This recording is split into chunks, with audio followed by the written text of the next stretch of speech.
We are continuing in the life of Abraham. We're in Genesis chapter 19, and we are in the destruction of Sodom and Gomorrah. We're right in the middle of it.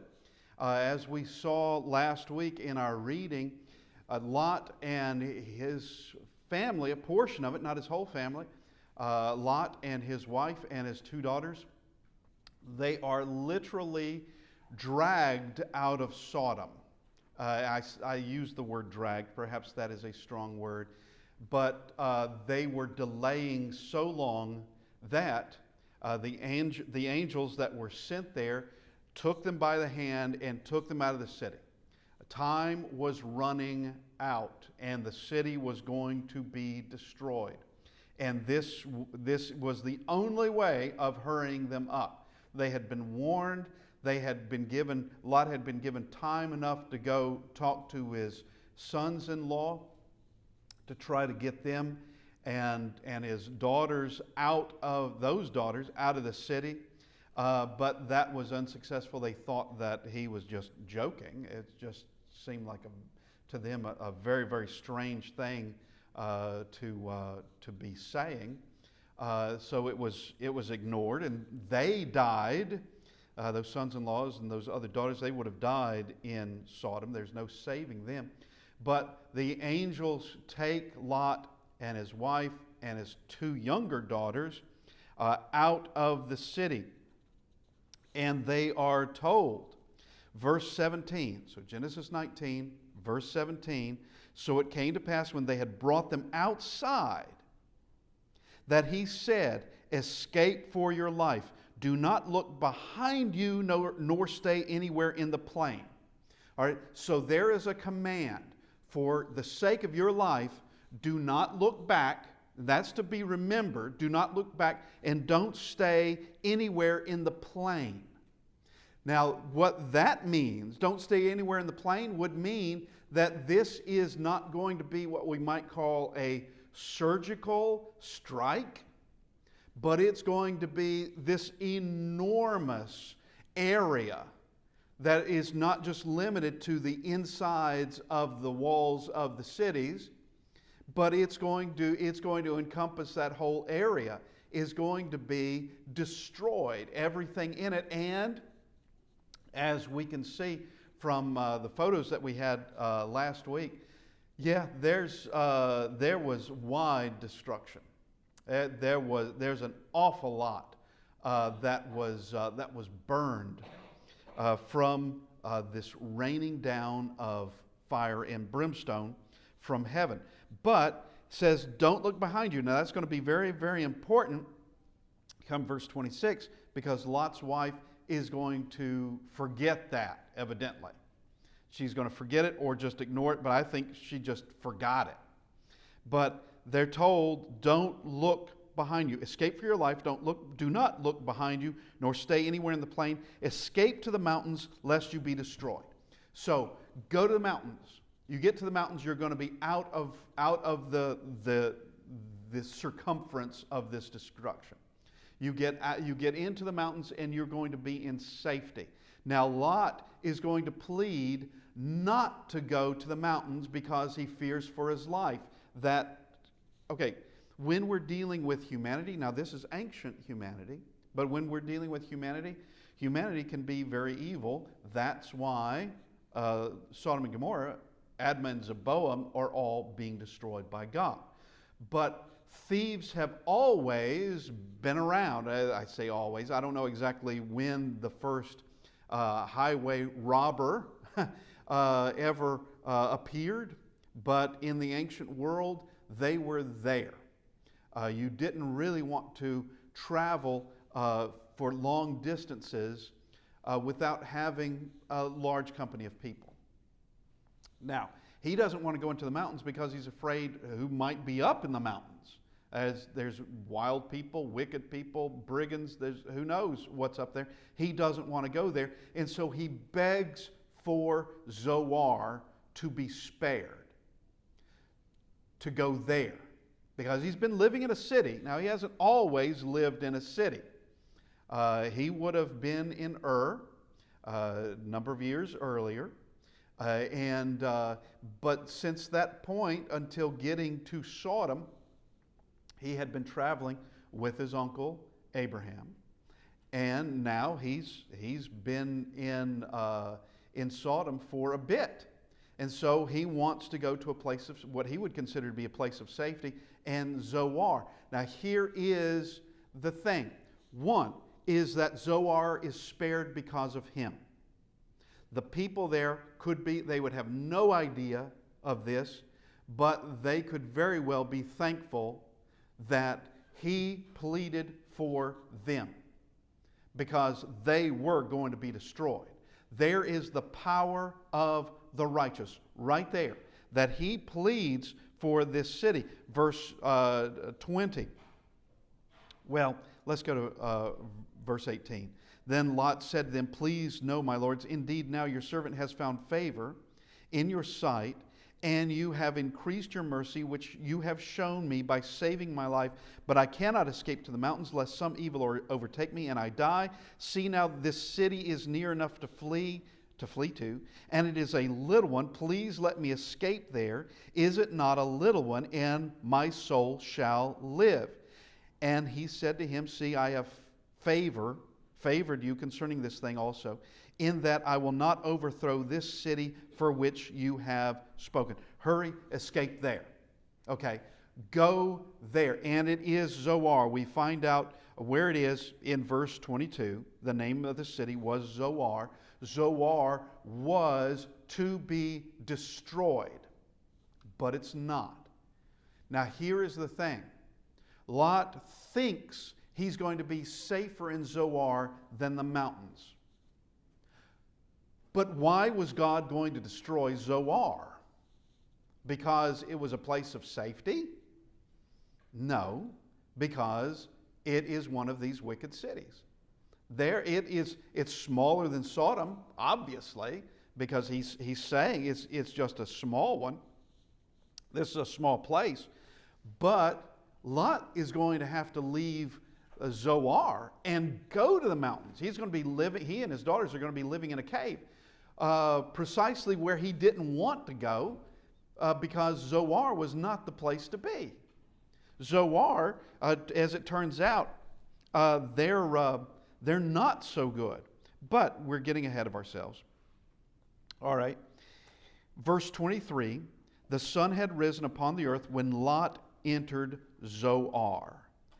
Then the Lord, so it was at this point, he is now at a point of safety. Didn't go to the mountains, but he's allowed to go to this other smaller city. Then the Lord rained brimstone and fire on Sodom and Gomorrah from the Lord out of the heavens. So this is how he destroys these cities, and there's no escaping it. There is nothing you can do. If you are in that city, it's over. It is over. There's nothing that's going to be remaining of these cities. And as we noted last week, we showed some photos. I don't have those this week. We did that last week. But it is a fact. And everyone knows it. Everyone knows it. Both those who believe Genesis and those who despise Genesis. Everyone agrees concerning those cities. Once they are destroyed, and of course everybody's going to have their own idea as to how they're destroyed, except those that believe Genesis. They know how it's destroyed.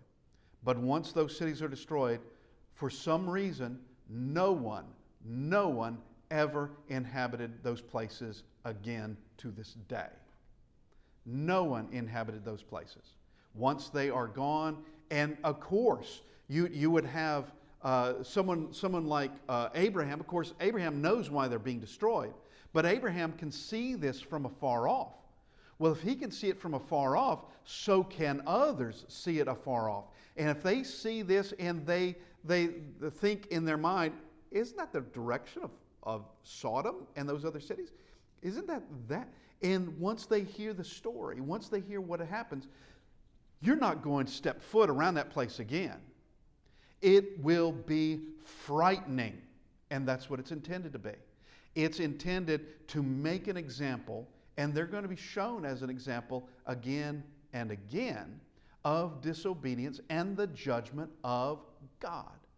They're going to be shown. And also as a level of disobedience to where Jesus said to those in the first century, it'd be the Pharisees and the Sadducees and others, that and concerning towns that he had visited, Chorazin and the like, of if the works that had been done there had been done in Sodom and Gomorrah, they would have repented in sackcloth and ash.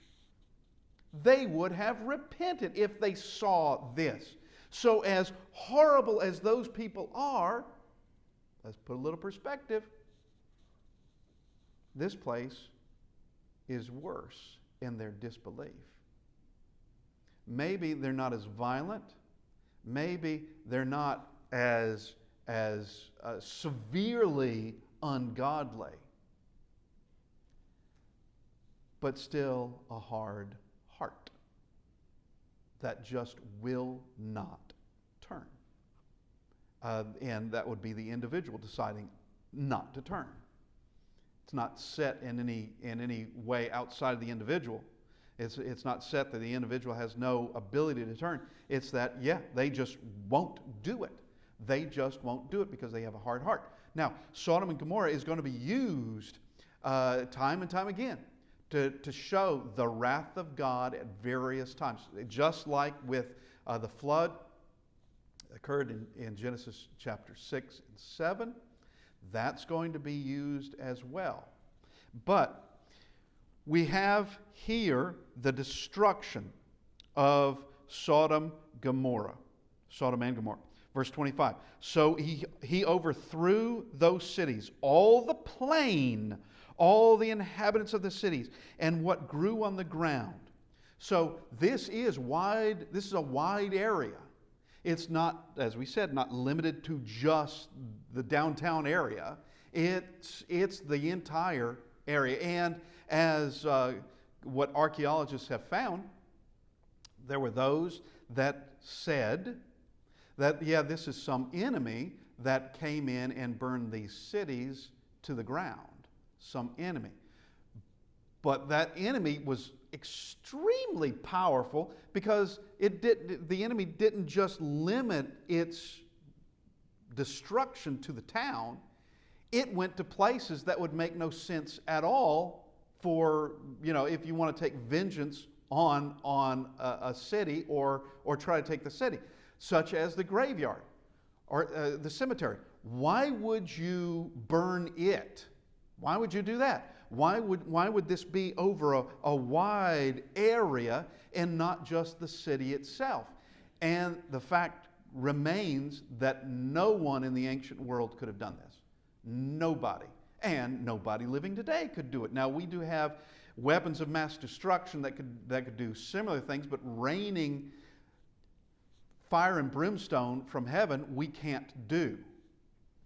But there is overwhelming evidence in the area. And yes, they have found the cities. They have found, they will tell you this one's Sodom and this one's Gomorrah. But honestly, I don't know how they're doing it. I don't know how they know one from the other because they're just ruins. But they know these places were burned, and they were burned to the ground. They know that. And with this, these cities will never be inhabited again. And yes, archaeologists have found the collapsed buildings, stone, and underneath those are skeletons. And they know that these cities were never rebuilt. No one came to honor the dead. No one came to bury the dead. Whatever there was, of course, they would have been burned just to bones and ash. No one came to do that. No one cared enough to go to those cities and do anything. And as we said, it would be too frightening to do it. Yet, not to mention that it could take days before you could get near the place because of the heat. But no one did it. Now, the biblical text says nothing about this because we don't need to know it. But from archaeology, that appears to be the case. Now, we continue. We're in Genesis chapter 19. We continue. He overthrew those cities. That's verse 25. Now we come to verse 26. This is where Lot's wife either forgot or just ignored it. And I can't say which. It doesn't matter which, because both are wrong. It is no excuse to say, I forgot you said that, Lord. That is no excuse at all. But his wife looked back behind him, and she became a pillar of salt. And that's the end of his wife. That's the end of her. She disobeys. And I can't help but think, I'm not justifying anything she did. Matter of fact, it's just the opposite. I'm not justifying anything she did. But it would be almost instinctual, almost, to hear what is happening behind you. And yes, she has daughters in that city. And she turns to look, and that's that. But guess what? It doesn't matter what's instinctual. That doesn't matter. Or what we may think to be, that's sort of like a natural response. It doesn't matter what a natural response is. And that never is justification for disobeying God. Never. There's no such justification. And, I can't answer for her at all. But the fact is, they were all told not to do it, and nobody else does. Nobody else does. So if this was one of those things that you just couldn't help yourself, well, it seems to me like Lot and those two daughters could. Seems to me like they could do it. They could just take what's behind there and, okay, I'm just going to have to hear it and nothing else. Nothing. You can't keep from hearing it, I don't think. But it's going to be loud. Something like that happening. I have no idea what that would sound like, of fire and brimstone coming down from heaven, because it's not like they're rocks just tumbling down and then they ignite at the bottom like a bomb. That these would be streaking down already on fire, because that's what it's saying. Fire and brimstone out of heaven. This is the way they're arriving when they get there.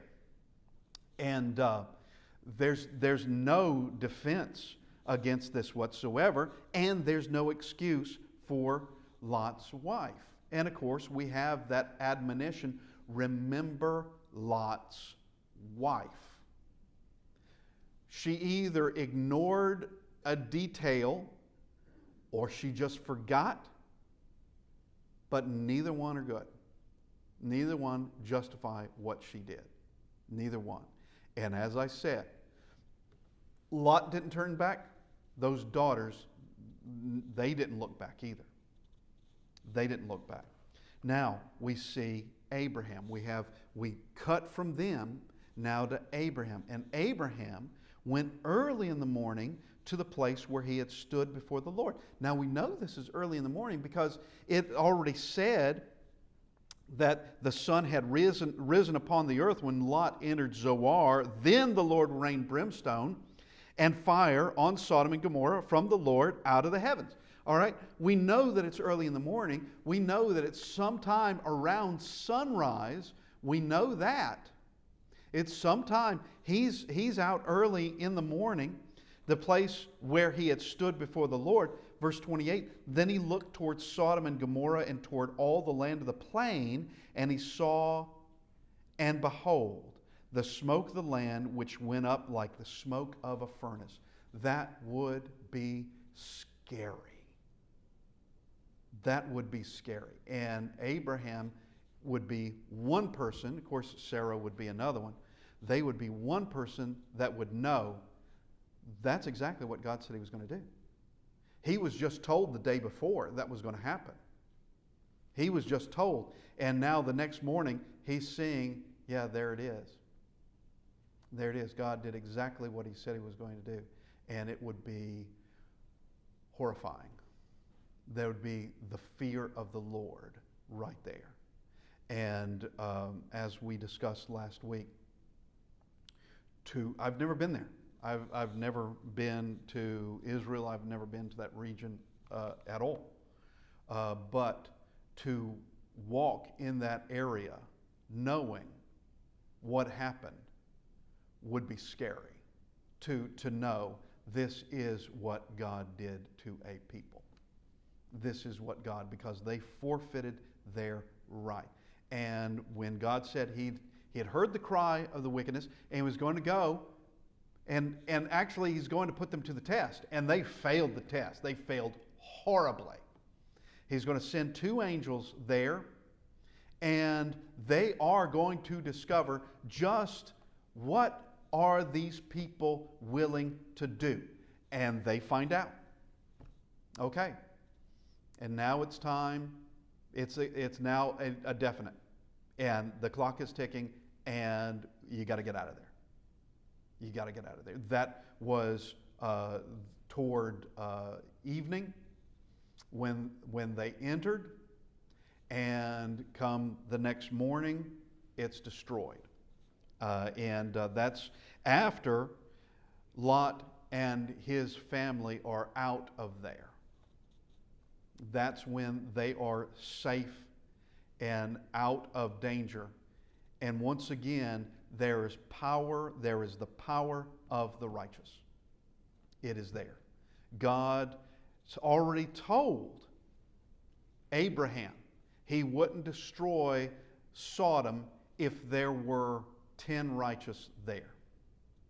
The problem is there wasn't 10 righteous there.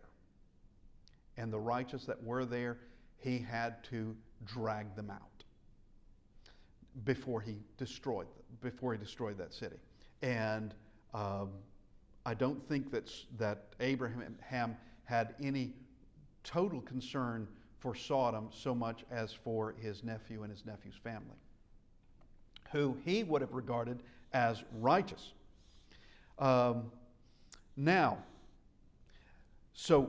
Abraham sees off in the distance of where Sodom is, or is now being destroyed, and there's this enormous smoke coming up from the plain, from that land of the plain. Verse 29, and it came to pass when God destroyed the cities of the plain that God remembered Abraham and sent Lot out of the midst of the overthrow, and he overthrew the cities in which Lot had dwelt. So he takes Lot out, destroyed those cities, and he does it for the sake of the righteous, because while we might not know Lot's entire situation as far as the type of man he is, the people of Sodom, they said, since he's been here, he's done nothing but judge us. So we can gather from that he wasn't as wicked as they were. But we can further, going into, as we continue through the Bible, we discover what is regarded as righteous Lot. And he was disturbed by the things that he saw and heard while living there.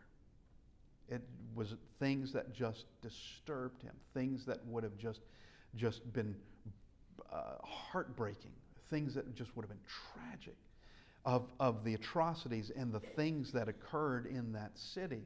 And yet he continued to live there. And he had the option. All right, he could leave. There was that option, but he's got to be taken out by the angels, so that God could destroy those cities. And in this way, God remembered Abraham and sent Lot out. Now, we go to verse 30. And here we have the beginnings of the Moabites and the Ammonites. And this is going to be incestuous. And as someone may say humorously, you can take the girl out of Sodom, but you can't take Sodom out of the girl. And that there is obviously a problem with these daughters. But from this, there are going to be the Moabites and the Ammonites. And of course, the Moabites, Moabites and the Ammonites, they're going to recognize themselves as being related to Israel. Well, how so?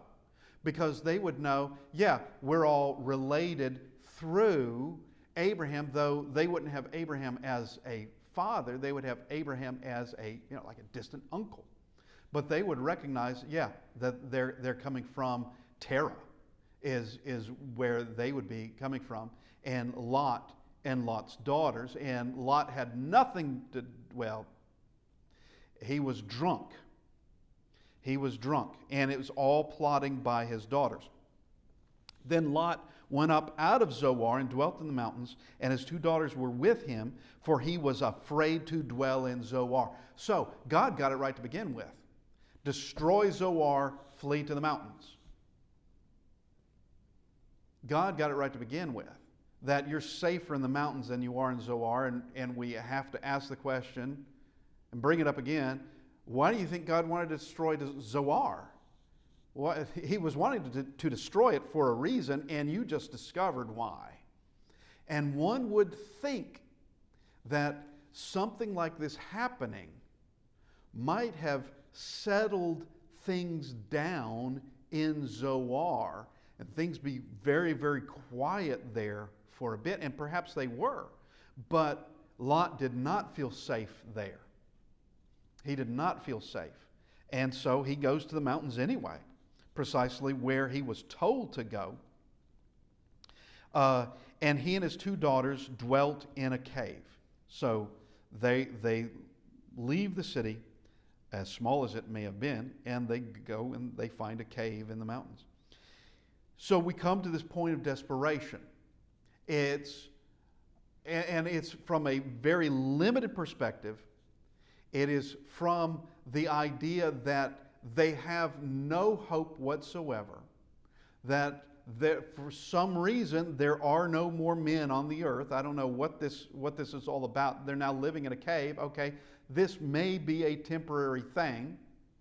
But now the firstborn, verse 31, now the firstborn said to the younger, our father is old, and there is no man on the earth to come into us, as is the custom of all the earth. Well, what do you think has happened to all the other men? Just because Sodom and Gomorrah and the other 2 cities have been destroyed, we already saw, and though Zoar may be a place of wickedness, that doesn't mean there isn't anybody else. He didn't destroy the whole earth. Nevertheless, we have this conclusion.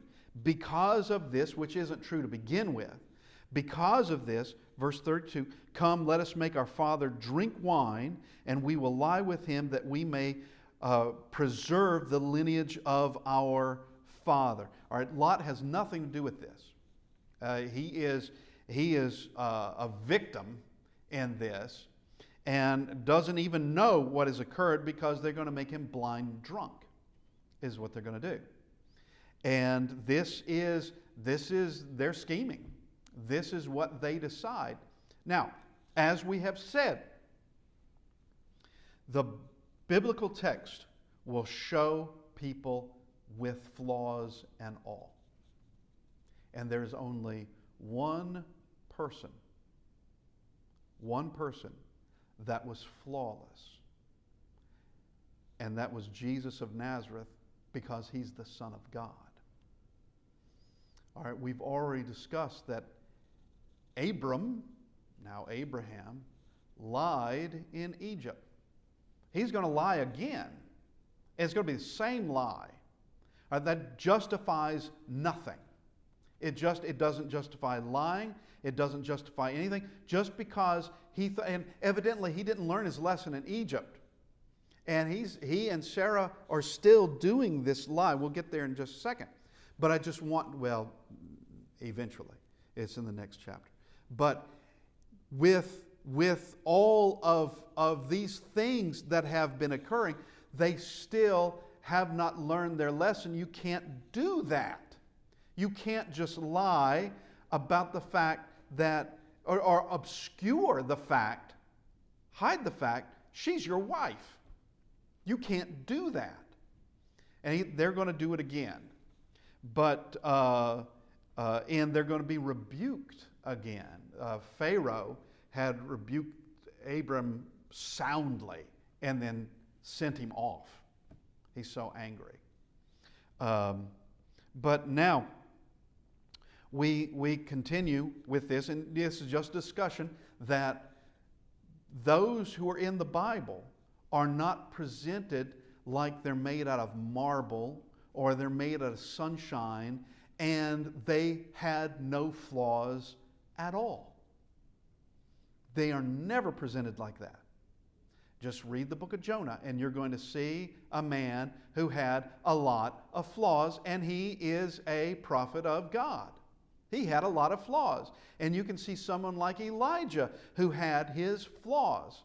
He had his own emotional roller coaster that he went on.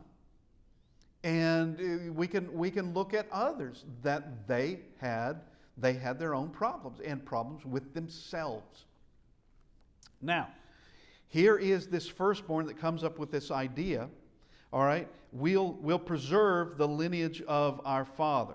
And this is incest. And Lot would have not been complicit with this.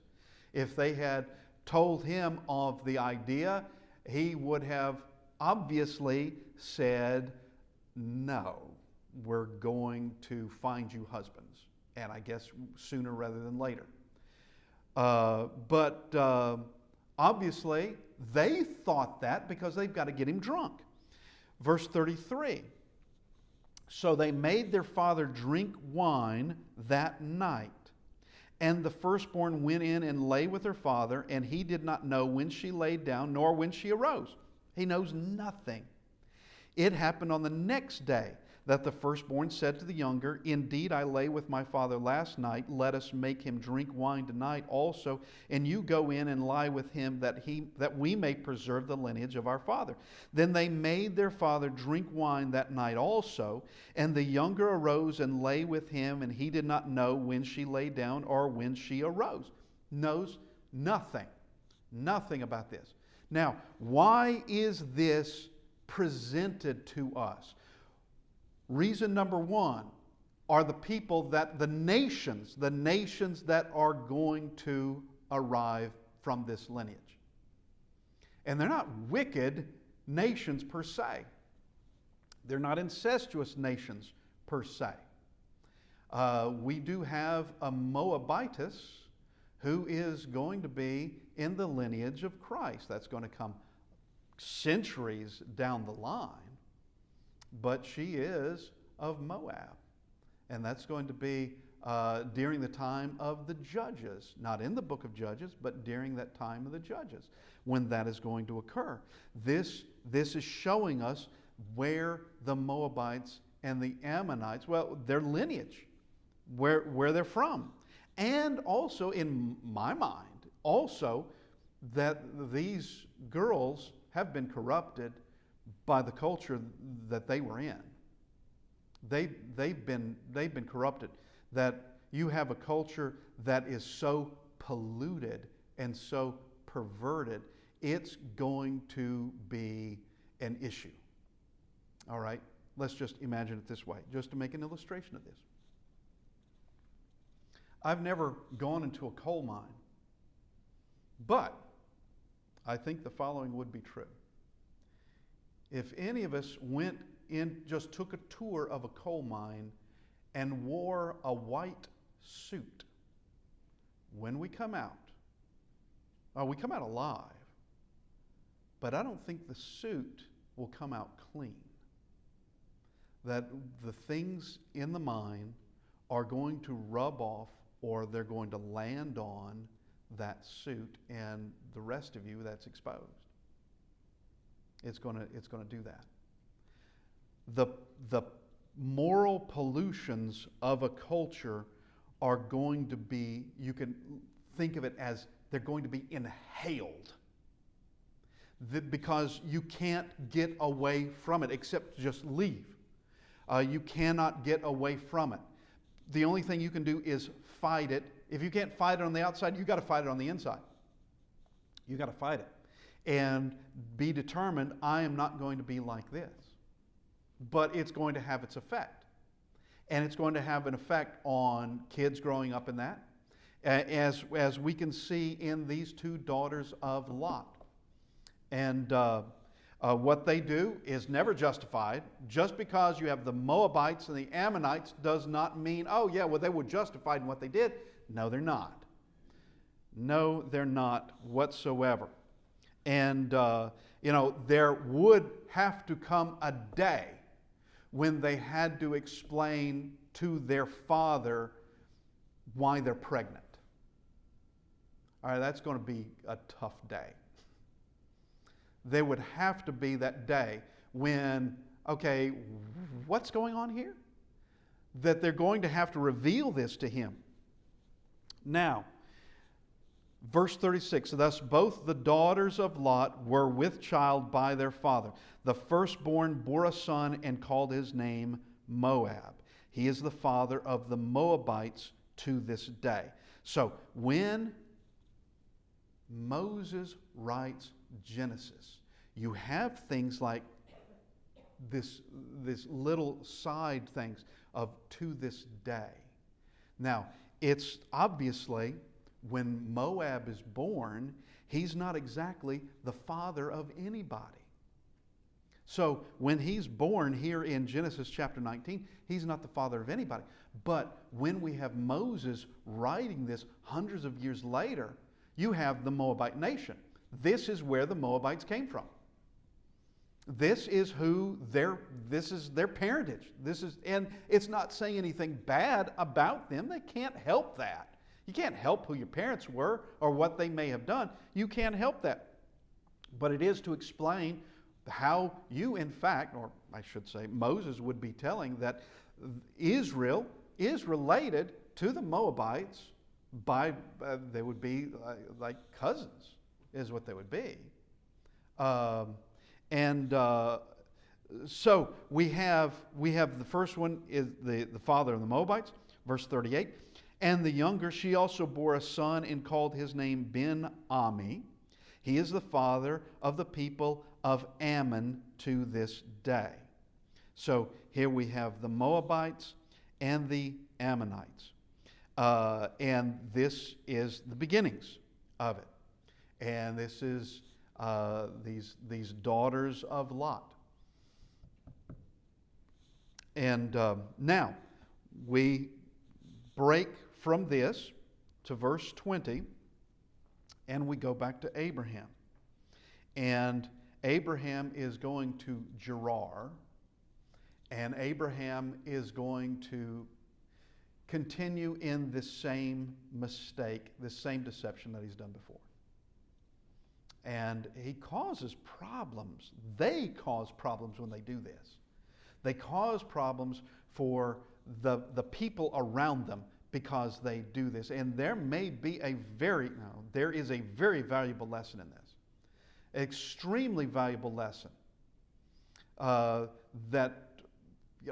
One is learn your lessons. Number two is there is no justification for lying, even if you think it's going to save your life. You may be wrong about it. You may not be in as dangerous a situation as you thought to begin with. But there's no justification for lying, even if you think it's for saving your life. Now, just make this as a side issue. Any belief or any organization that says you need to lie is not an organization you need to be a part of.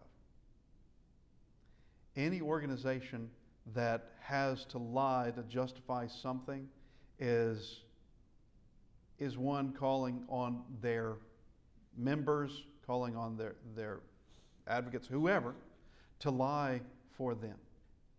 And that means you don't have the truth. That means something is flawed here. Something is flawed. And the Bible does not justify lying. And getting back to Abraham and Sarah, that these people would have been better off if they had just told the truth. The people of Gerar, the people in Egypt, especially among Pharaoh's household, they would have been better off if you just had told the truth. Just told the truth. No one was going to kill them for the sake of Sarah and her beauty. Though she, and we discussed this, she must be a very beautiful woman. She must be. But no one's going to kill Abraham because of it. That's not the way he dies. Now, Abraham, verse 2, now Abraham said to Sarah his wife, "She is my sister," said of Sarah his wife, "She is my sister." And Abimelech, king of Gerar, sent and took Sarah. All right. That's his sister. She must be a beautiful woman because this is the second king that's taken an interest in her. And kings are, especially ancient kings, were well known for having lots of wives. And they were also known for taking their pick. They're also known for doing that. If they see someone, now they're not going to, unless they're wicked, and granted there would be plenty of wicked kings, unless they were just out and out wicked, they wouldn't take another man's wife. They're not going to do that. But, okay, we don't have that complication. That's his sister. We don't have that complication. All right, then she can join my other wives. This will be great. This will be great.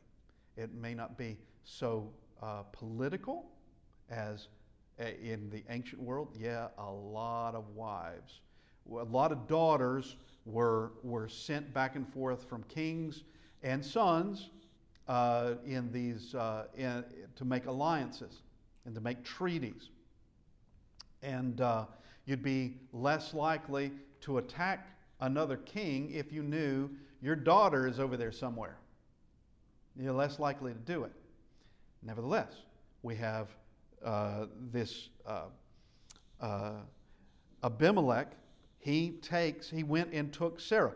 But God came to Abimelech in a dream by night and said to him, and here is, this would pick me up. I mean, as far as listening, the first words are, "Indeed, you are a dead man." All right, God telling me that in a dream, you've got my attention. You have got my attention. You are a dead man because of the woman whom you have taken, for she is a man's wife. And he's going to plead his case, saying, I'm entirely innocent of this. And of course, God knows that. He knows that, but he doesn't want going any further. But Abimelech had not come near her, and he said, Lord, will you slay a righteous nation also? He said that basically, I haven't done anything. I've done nothing. Did he not say to me, she is my sister? And even she herself said, he is my brother. In the integrity of my heart and innocence of my hands, I have done this. And God said to him in a dream, yes, I know that you did this in the integrity of your heart. So he doesn't deny this. He doesn't say, he doesn't give a different interpretation. He said, yeah, I know you have. For I also withheld you from sinning against me. Therefore, I did not let you touch her. Whatever happened, we don't know. Whatever happened, he wasn't able to touch her. Something must have occurred, something happened, and he wasn't able to do anything. He didn't even come near her. Now, therefore, restore the man's wife, for he is a prophet, and he will pray for you, and you shall live. But if you do not restore her, know that you shall surely die, you and all who are yours. And I don't think Abimelech has a problem with this at all. Already, he's pleading his case, and I had no idea this is, but God is saying, you're going to restore her. And so, yeah, he is. He is going to restore her. He doesn't have, and we come to verse 8, and then we'll need to end it. So Abimelech rose early in the morning, called all of his servants, and told all these things in their hearing, and the men were very much afraid. They are afraid, and they have been deceived. They've been put into this situation by whom? Abraham and Sarah put them in this situation. They are not exactly sinless in this, but God is going to put an end to this so it doesn't go any further. He reveals the lie that Abimelech and these others have been told. He reveals it, and Abimelech is going to, he rises early in the morning. This is extreme. And I could see where if he didn't sleep through the night, which we're not told that he did, but if he somehow woke up from that dream, I could see myself waking up from that dream, and I'm not sleeping for the rest of the night. I'm sorry. Getting that message, I am not sleeping for the rest of the night. But we don't know what he did. But early in the morning, he gets everybody, there's no delaying this, because he knows that God is going to kill him and everyone that belongs to him. And he's not going to do that. He's going to listen, and he's going to do it well and immediately. And we need to finish it up this morning. I want to thank everybody for being with us, and we will hopefully continue on the life of Abraham next week.